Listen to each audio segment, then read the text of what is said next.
आज सभागृहातले एक सदस्य महाराष्ट्राचे माजी मुख्यमंत्री आणि स्वर्गीय हिंदुहृदय सम्राट शिवसेना प्रमुख बाळासाहेब ठाकरे यांचे सुपुत्र असलेले उद्धवजी यांचा आपण निरोप समारंभ करतो। खरं म्हणजे मी असं म्हणेन की राजकारणामध्ये मतभेद असतात, अनेक वेळा वेगवेगळ्या भूमिका असतात, कधी आपण सोबत असतो, कधी संघर्ष करतो, पण या पलीकडचं देखील एक नातं हे राजकारणामध्ये असतं आणि ते नातं असतं सहप्रवासाचं। त्यामुळे मला असं वाटतं की उद्धवजींसोबतचा प्रवास हा आमचा अनेक वर्षाचा राहिलेला आहे, अनेक वर्षाचे आम्ही सहप्रवासी राहिलो आणि निश्चितपणे अनेक चांगल्या गोष्टी समाजाकरता राज्याकरता एकत्रित करण्याची संधी देखील आम्हाला प्राप्त झाली। आणि मला असं वाटतं की एकूणच खरं तर उद्धवजींचा जो काही स्वभाव आहे, त्यांचं जे व्यक्तिमत्व आहे, यामध्ये राजकारण थोडं कमी आहे। म्हणजे मुळात मला असं वाटतं की त्यांचा स्वभाव राजकारणी नाही आणि त्यामुळेच अनेक वेळा ते जे काही निर्णय घेतात त्या निर्णयांमुळे ठीक आहे, म्हणजे परिस्थिती वेगवेगळ्या पद्धतीची उद्भवते, पण हा एक गुण मला असं वाटतं की जो हिंदुहृदय सम्राट बाळासाहेब ठाकरेंचा देखील होता की एकदा ठरवलं की निर्णय घेऊन टाकायचा, तशा पद्धतीचा स्वभाव हा उद्धवजींचा आहे। उद्धवजी तसे छायाचित्रकार आहेत आणि अतिशय ज्याला आपण म्हणतो निष्णांत तज्ज्ञ सुप्रसिद्ध अशा प्रकारचे ते छायाचित्रकार आहेत। महाराष्ट्राच्या विविध छटा या उद्धवजींनी आपल्या कॅमेऱ्याच्या माध्यमातून अतिशय सुंदर या ठिकाणी कॅप्चर केले आहेत। मला असं वाटतं की गडकिल्ले, निसर्ग, वारकरी परंपरा हे सगळं त्यांनी त्यांच्या कॅमेऱ्यात कैद केलं आणि ही सगळी फोटोग्राफ पाहिल्यानंतर त्याच्या पाठीमागे त्यांचं संवेदनशील मन हे आपल्याला पाहायला मिळतं। आणि म्हणूनच मला असं वाटतं की महाराष्ट्र देशा आणि पाहावा विठ्ठल ही जी त्यांची कामं आहेत ती केवळ छायाचित्रण नाहीये, तर एक प्रकारे आपल्या संस्कृतीची जपणूक या माध्यमातून करण्याचं काम हे उद्धवजींनी केलंय आणि हे करण्याकरता खूप कष्ट देखील अनेक वेळा त्यांनी घेतले आहेत। मला असं वाटतं की जेव्हा वारीचे छायाचित्रण उद्धवजींनी केलं होतं त्यावेळी अतिशय रिस्क घेऊन हेलिकॉप्टरमधनं त्या ठिकाणी उघड्या दरवाजातनं फोटोग्राफी ही त्यांनी त्या काळामध्ये केली। अनेक वेळा जंगलांमध्ये त्यांनी छायाचित्रण केलं आणि म्हणून ही एक आपला जो छंद आहे तो छंद त्यांनी अतिशय चांगल्या पद्धतीनं जोपासण्याचं काम हे त्यांनी केलं। राजकारणामध्ये आल्यानंतर देखील ते पक्षप्रमुख झाले। पक्षप्रमुख म्हणून जी काही त्या ठिकाणी संकट आली, संघर्ष होता, बराच काळ आम्ही सोबत त्या संकटातनं आणि संघर्षातनं पुढे गेलो। अर्थात माझा आणि त्यांची अधिक जवळीक ही 2010 नंतर आली आणि 14 नंतर अधिक आली, पण मला असं वाटतं की या सगळ्या याच्यात एक मैत्रीची भावना ही निश्चितपणे आमच्यामध्ये त्या काळामध्ये तयार झाली आणि मी असं म्हणणार नाही की आज ती नाही, पण शेवटी त्यांच्या राजकीय भूमिका आहेत, आमच्या राजकीय भूमिका आहेत, त्यामुळे आता त्या राजकीय भूमिका वेगळ्या झाल्या। त्यामुळे पण एक गोष्ट मला या निमित्ताने निश्चितपणे सांगायची आहे की राजकारणामध्ये काम करत असताना अनेक वेळा मी हे बघितलं की एखादा निर्णय घेत असताना त्याच्या परिणामांची त्यांनी चिंता केली नाही आणि विशेषतः एक जो गुण म्हणजे त्यांची शिवसेना असो की आमच्या शिंदे साहेबांची शिवसेना असो, जो हिंदू हृदय सम्राट शिवसेना प्रमुख बाळासाहेब ठाकरेंनी या ठिकाणी एक राजकारणात वेगळा पायंडा पाडला की सामान्यातल्या सामान्य माणसाला देखील, ज्याला राजकीय चेहरा नाही अशा व्यक्तीला देखील राजकीय चेहरा देणं आणि त्यातनं राजकीय नेतृत्व उभं करणं, मला असं वाटतं की हा जो गुण आहे हा निश्चितपणे शिकण्यासारखा आहे.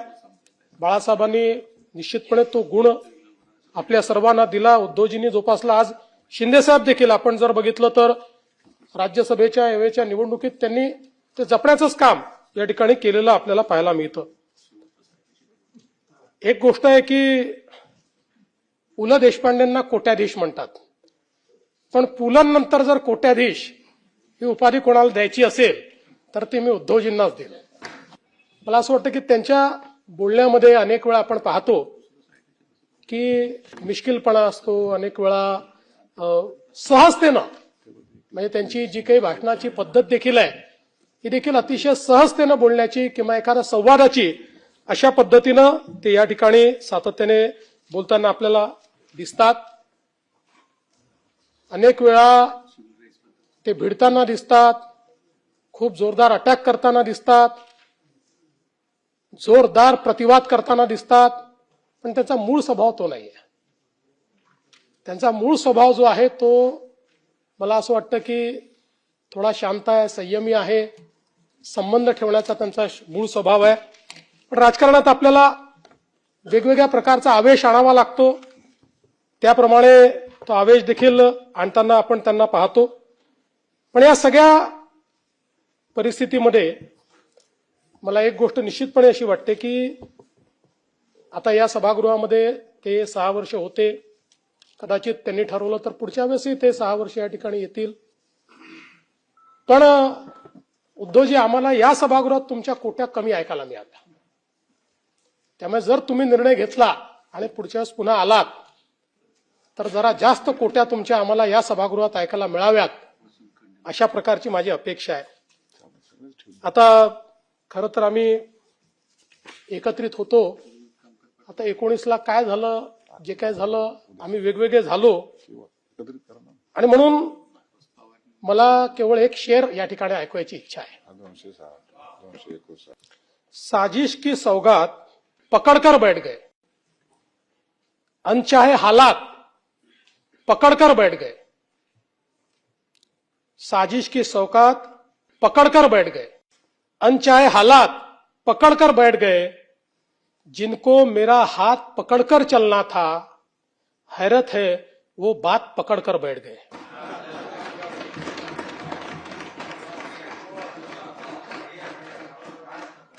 पण ठीक आहे, आता कुठलाही आपला रस्ता असला तरी तुम्हाला खूप शुभेच्छा आहेत. तुम्हाला उत्तम आरोग्य मिळो, तुमचं नेतृत्व अशाच प्रकारे सगळ्या पक्षाला मिळत राहो आणि राजकारणामध्ये तुमची प्रगती होत राहो, अशा प्रकारच्या शुभेच्छा आज पुन्हा नाही, पुन्हा येईन माझा आहे, पुन्हा भेटू, नाही ते तर भेटूच, त्याला काय. त्यामुळे आपल्याला मी मनापासून शुभेच्छा देतो. मुख्यमंत्री महोदय, आपण स्वतः मला निरोप द्यायला अगत्याने हजर राहिलात त्याच्याबद्दल मनापासून धन्यवाद देतोय. आणि मला तोही दिवस आठवला आणि त्या दिवसाची आठवण मी तुम्हाला करून देणार आहे. पण काल एकूण जे काही विधिमंडळात घडलं ते बघितल्यानंतर तो दिवस मला का आठवलं ते सांगतो. कारण आपणच म्हणाला होतात ज्ञानेश्वरांचं भारूड, काट्याच्या आणीवर वसली 3 गावे, 2 ओसाड 1 वसेची ना. आता त्या गावची पाटीलकी आपल्याकडे. आता ते आणीवरची 3 गावामध्ये एक गाव आणीवर गेलेलं आहे, बाकी गावांचं काय झालं हे त्या गावकऱ्यांना माहिती आहे. आणि साहजिकच आहे, ज्ञानेश्वरांची आठवण आल्यानंतर एक गोष्ट आवर्जून सांगावीशी वाटते की ज्ञानेश्वर महाराज कोणत्या शतकात होऊन गेले, 12व्या 13व्या. त्यावेळेला ज्ञानेश्वरांनी रेड्याकडनं वेद म्हणून घेतले होते. आता त्यापासून आतापर्यंत आपण या शतकात आल्यानंतर स्वार्थासाठी रेडे कापले जातात. हा कोणता महाराष्ट्र कोणत्या दिशेने चाललेला आहे. आणि आपलं स्टेटमेंट मी कालच्या सभागृहातलं काळजीपूर्वक ऐकलं. नाशिकच्या बाबत जे आपण एक भूमिका घेतली त्याच्याबद्दल मी आपल्याला धन्यवाद देतोय. आणि हे धन्यवाद देत असताना काल आपले एक सिने कलावंत आहेत अतुल कुलकर्णी, त्यांचं एक चांगलं वक्तव्य आहे की जे पकडले जातात ते भोंदू, पण जे पकडले जात नाहीत त्या महाराजांचं काय करायचं. मला असं वाटतं आपण सगळे एकत्र मिळून एक भूमिका घ्यायला पाहिजे आणि सगळ्या राजकारण्यांनी जर ठरवलं तर बुवा शक्तीपेक्षा युवा शक्तीला जास्त आपण ताकद दिली पाहिजे.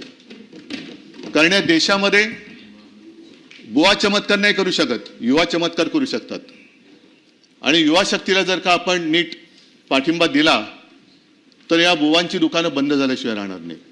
या निमित्ताने मला गदी माडगुळकर आहेत, नादो महानोर आहेत, यांच्या एक दोन कविता या दोन दोन ओळी मी वाचतो, त्या वाचल्याशिवाय मला राहवत नाहीये. गदी माडगुळकर म्हटल्यानंतर त्यांचं एक गाणं प्रसिद्ध आहे. आता आज तर उद्धव ठाकरेंना निरोप देत आहेत, पण त्यांचं एक गाणं आहे, पण तो उद्धव वेगळा होता. पण त्यांनी त्यावेळेला केलेल्या सरकारचं वर्णन आजच्या सरकारला लागू पडतंय का. आता त्याच्यात त्यांनी म्हटलंय, उद्धवा अजब तुझे सरकार. उद्धवाचं सरकार तर पाडलं, आता तर देवेंद्रजी आपण बसले त्याच्यामुळे देवेंद्र असं म्हणायचं की काय. आणि त्याच्या पुढे त्यांनी म्हटले, लहरी राजा प्रजा आंधळी अधांतरी दरबार अजब तुझे सरकार. आता गाळलेल्या जागा भरा, कोणाचं सरकार असेल त्यांचं नाव त्याच्यात टाका आणि पुढची कविता म्हणा. लबाड जोडती इमले माड्या गुणवंतांना मात्र झोपड्या, पतिव्रतेच्या गळ्यात धोंडा वेश्येला मणिहार अजब तुझे सरकार. हे पूर्ण कविता आहे, पाय असेल तर आपल्याला पाठवून देतो. त्याच्यानंतर गदी माडगुळकरांनी आणखीन एक फार चांगली कविता हे लिहिलेली आहे. हे राष्ट्रदेवतांचे, हे राष्ट्रदेवतांचे, हे राष्ट्र प्रेषितांचे आज चंद्र सूर्य नांदो स्वातंत्र्य भारताचे. जे सगळ्यात महत्वाचं आहे आणि जे आज लोकांच्या मनात शंका आहे की आपलं स्वातंत्र्य राहणार आहे की जाणार आहे, त्याच्याबद्दल हे त्यावेळेला गदी माडगुळकरांनी लिहिलेलं आहे. ते सुद्धा पाहिजे असेल तर म्हणजे हे त्यात मिळतंय, पण पाहिजे आपल्याला मी पाठवून देतो. नंतर रानकवी नादो महानोर यांनी एक चांगलं लिहिलेलं आहे. खरं त्यांचं ते अरे अजून काय होतं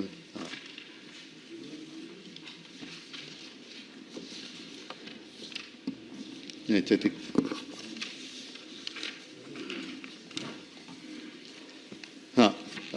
नाही, त्यांचं खरं म्हणजे निसर्गाशी हितगुज साधणारा कवी. पण त्यांनी सुद्धा एक महाराष्ट्र दिनाच्या वेळेला चांगली कविता एक त्यांनी लिहिलेली आहे. महाराष्ट्र धर्म जागो वा शूरवीर सच्चे, हे राष्ट्र बांधण्याला आधार माणसांचे. हे थोर ग्रंथ ज्यांचे आयुष्य वाचताना, त्यांचे विचार गोष्टी हे राज्य बांधताना. म्हणजे राज्याबद्दल त्यांनी जे विचार व्यक्त केलेले आहेत, आदर्श राज्य व्हावे आदर्श माणसांचे, चारित्र्यशील वाढो या थोर संस्कृतीचे. रयतेस आपले ना वाटे न कोणी वाली, कवळून घ्या तयाना विश्वास पांघरुनी. अश्रुष दुर्बलांच्या हे राज्य हो सुखाचे, जोडा सवंगडी जे प्राणापरी जीवाचे. त्याच्यामुळे आता आम्ही तर चाललो बाहेर, मुख्यमंत्री महोदय आपण आणि आपले सगळी 3 गावं यांची ही जबाबदारी आहे. दिवस येतात दिवस जातात, सत्ता येते सत्ता जाते, काळ येतो काळ बदलतो, सर्व गोष्टी बदलत असतात. पण आपल्याला धीर धरायला पाहिजे, एक संयम बाळगायला पाहिजे. कारण आपण म्हणतो की सूर्य पूर्वेला उगवतो, पण सूर्य जेव्हा दक्षिणायन आणि उत्तरायण करतो तेव्हा उगवतीची पूर्व सुद्धा बदलत असते. ती पूर्व राहत नाही, सूर्य जिथून उगवतो ती पूर्व. आणि हे सगळं बदलत असताना आपण ठरवायला पाहिजे की आपण प्रवाहाबरोबर वाहत जायचं, लाटेबरोबर वाहत जायचं, की ठामपणाने थांबून प्रवाह योग्य दिशेने वळवायचं. हे ज्याचं त्यांनी ठरवणं हे आवश्यक असतं. आणि जे असे लाटेबरोबर वाहत जातात त्यांच्यासाठी म्हणजे काही स्वतः काही करत नाही पण लाटेबरोबर वाहत जायचं, तर त्यांच्यासाठी विंदा करंदीकर यांनी एक फार छान लिहिलेलं आहे. त्यांनी असं लिहिलंय की ही लाट आहे तोवरी, खुशाल तू गाजून घे, गाजण्याला अर्थ कितीसा ते जरा समजून घे. म्हणजे तू गाजतोयस, त्या लाटेवर आहेस म्हणून गाजतोयस, लाट गेल्यानंतर काय करशील. तर या काही गोष्टी त्यांनी फार छान लिहिलेल्या आहेत. म्हणजे आपण या सगळ्यांकडनं काही ना काहीतरी घेतलं पाहिजे आणि त्यातल्या थोड्या जरी गोष्टी आपण आपल्या वागणुकीत आणू शकलो तरी महाराष्ट्र आपल्या देशातलं जे एक सर्वोत्तम राज्य आहे ते आणखीन चांगलं राज्य होईल. विंदा करंदीकरांनी आणखीन पुढे जे लिहिलेलं आहे ज्याचा मला उल्लेख करावा असं वाटतं की केले कुणास्तव ते किती हे कधी मोजू नये, होणार त्याची विस्मृती त्याला तयारी पाहिजे. जो अनुभव मी घेतोय, डोक्यावरी जे घेऊनी आज येथे नाचती, घेतील ते पाय तळी त्याला तयारी पाहिजे.